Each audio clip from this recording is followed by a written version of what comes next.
Welcome back. I'm Ladan Korhani. So, I want to talk about what you need to do before bringing a motion to change the final order. Um, it's really important to understand that the form that you need to fill out, and you can get that from the courthouse, is the confirmation of assignment. What is that?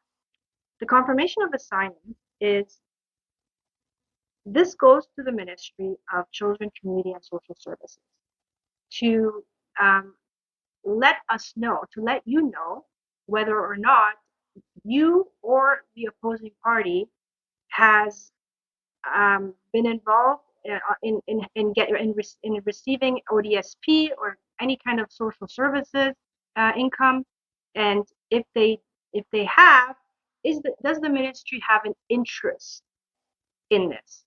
So what does that mean? That means, let's assume you are bringing this to court to change support from whatever the order or the separation agreement said to zero. And let's assume that the other party was receiving payment at a time when they were involved in getting ODSP or Ontario Works, and now the ministry has an interest in that. The ministry has an interest in the fact that you want to change child support.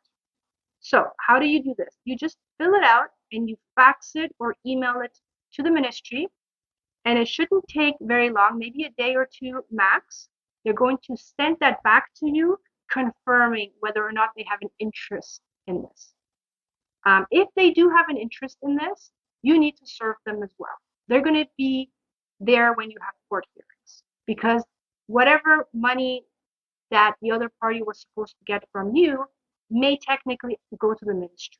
That's why they would have an interest.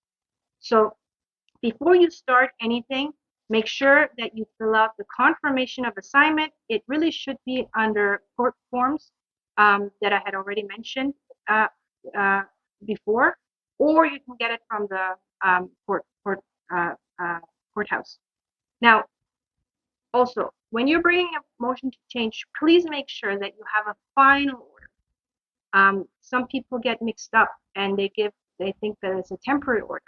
A temporary order you cannot change with a Form 15, which I'm going to talk to you about on the next segment.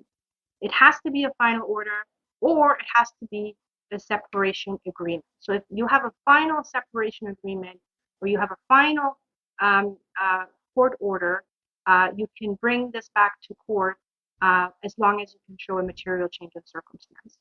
So this is very important, and make sure you do that before bringing a motion to change the final order or separation agreement. And on my next segment, I'm going to go through the forms that's required. Thank you. Until next time.